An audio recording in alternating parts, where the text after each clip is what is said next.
dan syukur hanya bagi Allah. Dialah Zat yang Maha Kuasa. Dialah yang menghidupkan dan mematikan.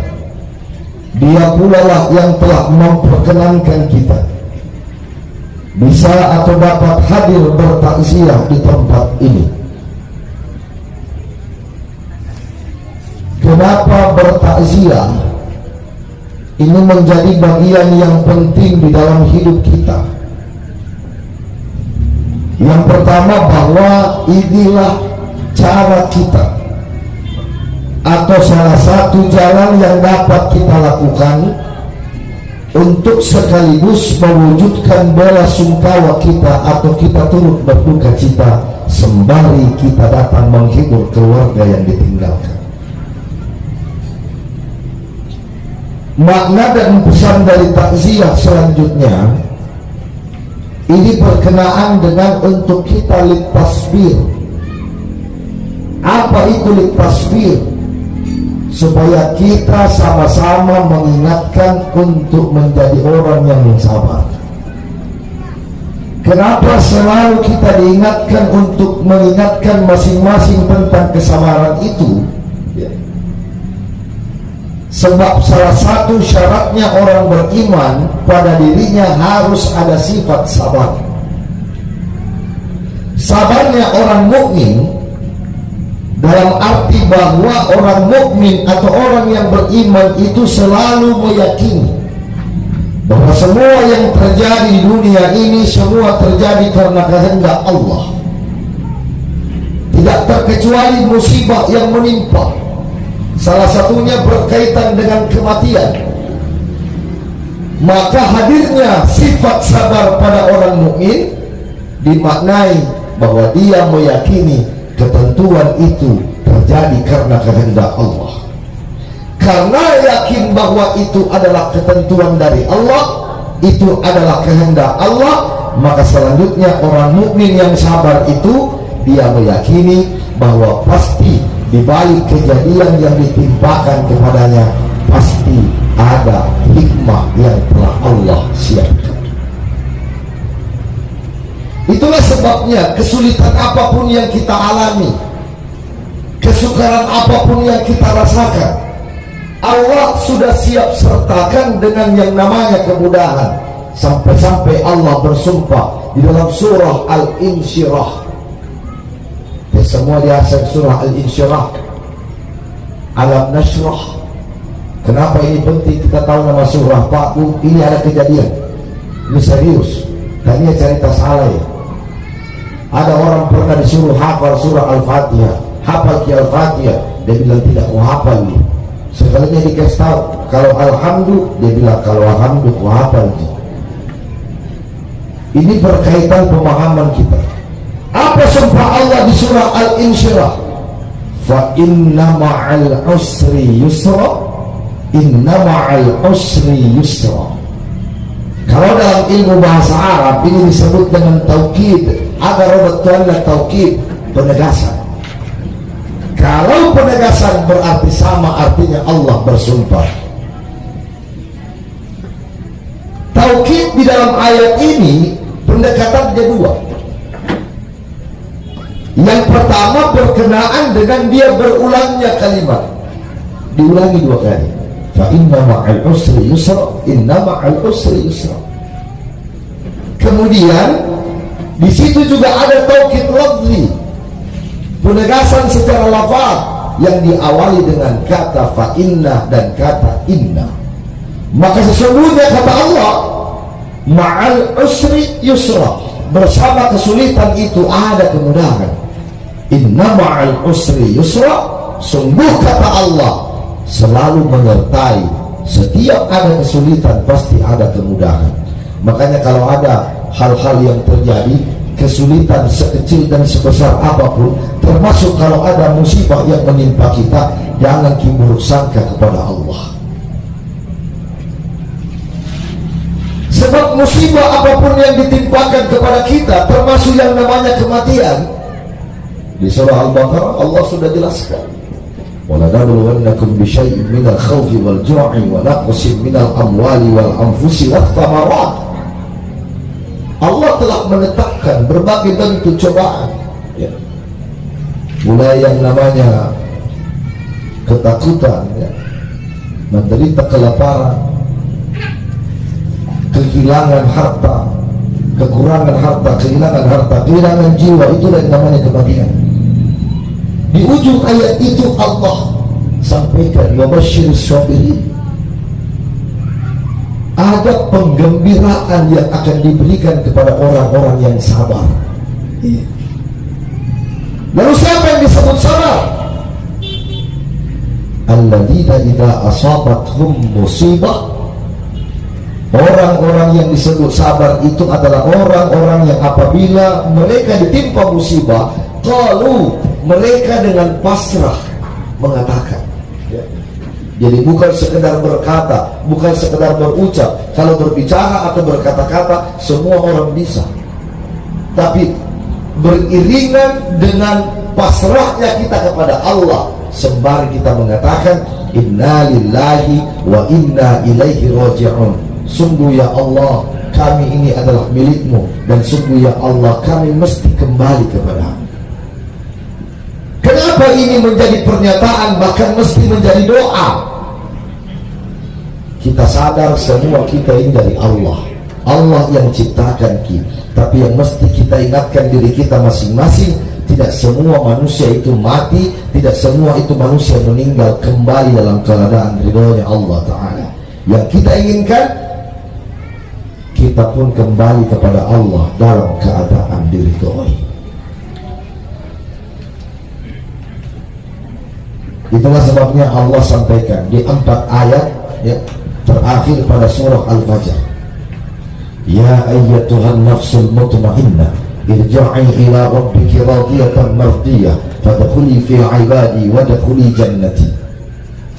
Allah sampaikan, Allah undang, wahai jiwa-jiwa yang tenang, wahai manusia yang punya ketenangan jiwa, yang nyawanya tenang. Kenapa manusia yang punya nyawa yang tenang? Inilah yang dipanggil Allah, irja'i ila rabbiki, pulanglah kamu, rujuklah kamu, kembalilah kamu kepada Tuhanmu, radiyatan mardiyah, dalam keadaan ridho, dan Allah juga ridho dengan kematian kita. Hanya hamba-hamba Allah lah yang diridhoi, yang kemudian dipanggil fadkhuli fi ibadi, masuklah kamu ke dalam golongan hambaku, wadkhuli jannati, dan masuklah kamu ke dalam surgaku. Insyaallah mudah-mudahan nanti di penghujung uraian ini kami akan sampaikan hikmahnya. Kembali kepada litasfir, menjadi orang yang sabar itu, ya, memiliki sifat sabar itu memang perkara sulit. Makanya Bapak Ibu, yang namanya sabar itu tidak ada batasnya. Iya.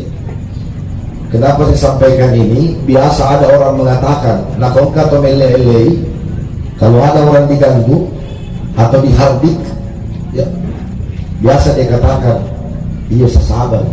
Tapi ingat, sabar itu ada batasnya. Kalau dia bilang sabar ada batasnya, berarti tanya itu tahu sabar. Kenapa? Karena sabar itu tak terbatas. Tidak salah lah Bapak Ibu, angka pesannya termakuat. Ini pesan-pesan orang tua, bahkan pesannya penderita ada nasihat. Kalau ada apa-apa, ada masalah, termasuk kalau ada orang ganggu ki, pesannya orang tua ada dulu, sapu bahawan ini baru-baru tak. Kenapa baru-baru? Kenapa dada? Dada dalam kaidah bahasa Arab itu dari kata sadrun. Sadrun. Jadi sadrun itu bahasa Arab, artinya dada. Ya. Ternyata memang Bapak Ibu, dengan usapan ke dada itu, insya Allah itu bisa mempengaruhi struktur tubuh kita. Kalau dia panas, dia jadi sejuk. Apalagi kita selalu memperbaharui wudhu kita, insya Allah. Wasbir ala ma asabak, kita mesti memelihara rasa dan sifat sabar itu, termasuk terhadap musibah yang menimpa kita. Kenapa disebut yang namanya sabar itu perkara sulit? Allah sudah ingatkan. Ketika Allah perintahkan kita untuk minta tolong kepada Allah, ya, dengan menjadikan sabar dan salat menjadi penolong kita. Apa yang Allah sampaikan dengan perintahnya, wasta'inu bis-sabri was-salat. Jadikanlah penolongmu, kata Allah, bis-sabri was-salat, dengan sabar dan salat. Lalu kemudian Allah mengingatkan dengan sumpahnya, wa innaha lakabiratun illa 'alal khashi'in. Tapi ingat kata Allah, sungguh yang namanya sabar dan salat itu adalah hal yang sulit, ya. Illa 'alal khashi'in, kecuali bagi orang-orang yang khusyuk. Dalam pengertian tafsir, khusyuk itu berkaitan dengan keikhlasan. Makanya sama jawabannya, Pak Bu. Salat insya Allah bisa kita lakukan dengan baik dan sempurna kalau kita ikhlas. Kalau tidak ikhlas, apa yang terjadi? Banyak contoh. Misalnya ketika ada orang yang buru-buru sholat, ya, dia buru-buru mengerjakan sholat, peri-peri masuk pajak. Apa yang mendasari? Karena tidak ikhlas. Kalau orang itu beribadah dasarnya adalah ikhlas, insya Allah masuklah kategori dia sebagai al-khasyi'in. Termasuk perkara sabar. Saya biasa mengatakan begini, sekarang orang banyak larinya curhatnya itu, ya, larinya curhatnya ke Facebook, ya. Apalagi musim bunga sekarang, Pak Bu, baru 1 lembar bunganya hilang, sembarang miniatur, nah posting di Facebook. Apalagi misalnya ketika ada yang mengharbitnya, ada yang mengganggu dia, begitu dia tahu yang ganggu dia, nah singgung nih. Kalau bukan di story WhatsApp-nya, nah pasang status di Facebook. Iya, saya tahu kita pelakunya, tapi saya sabar status hari pertama. Tapi di hari kedua, orang yang dimaksud itu tidak pernah berhenti untuk mengganggu dia. Oh, nah tambah-tambahin bacaan. Pokoknya besoknya mulai keras-keras sedikit statusnya. Lakukan saja terus.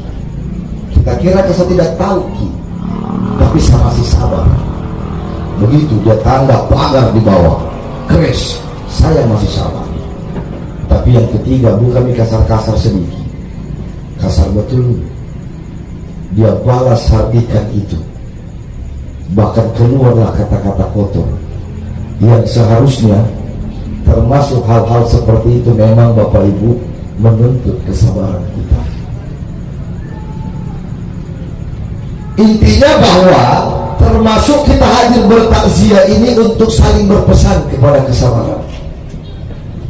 Saya sering mengatakan di berbagai kesempatan takziah, Bapak Ibu tabe, ketika ada keluarga kita yang wafat, ya, apalagi keluarga yang kita cintai, tidak ada orang yang tidak merasakan sedih.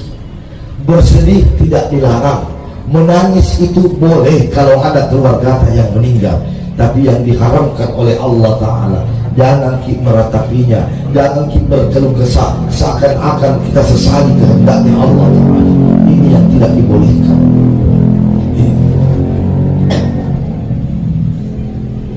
Itulah sebabnya kita dianjurkan di saat kita hadir, mulai dari keluarga, ada orang yang wafat, kita datang melayani, ya. Maka kita dianjurkan menjadi bagian orang-orang masuk kategori litakfif. Inilah makna kenapa kita bertakziah.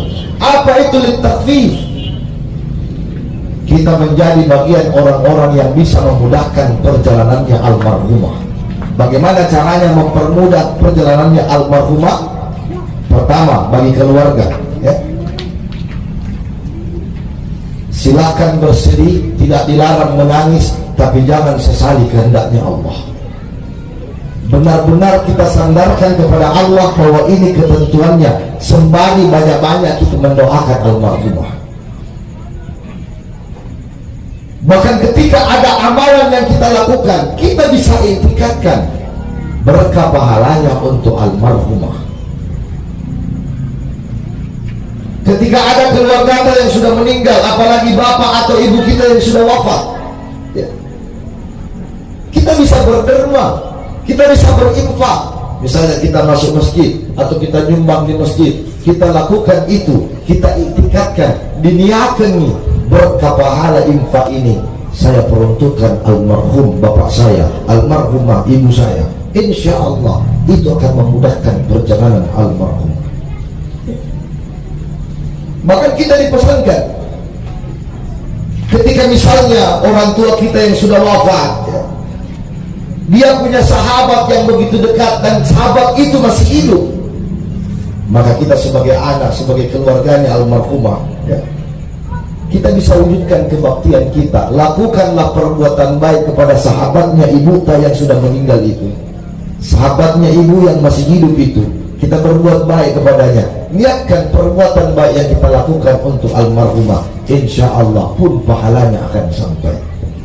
Makanya ketika Nabi SAW mengingatkan, idza mata ibnu Adam, ketika meninggal anak cucu Adam, inqata amal, maka putuslah segala pahala amal-amalnya. Maksudnya orang kalau sudah meninggal, tidak ada di pahala yang dia dapat kecuali pahala yang ibadah yang dia lakukan ketika masih hidup. Tapi Nabi memberi pengecualian, illa min thalath, kecuali 3 perkara. Pertama adalah sedekah jariyah, sedekah jariyah, amal jariyahnya. Bapak Ibu nyumbang, berinfak untuk pembangunan pondok tahfiz. Selama pondok tahfiz itu termanfaatkan membina para hafiz-hafizah, maka selama itu mengalir pula pahalanya. Nah mau mati nih, biar meninggal mikir. Selama lembaga pendidikan itu masih berfungsi, amalnya amalan ilmunya terus berjalan, maka selama dia digunakan pendidikan, maka insya Allah pahala terus mengalir ke kita.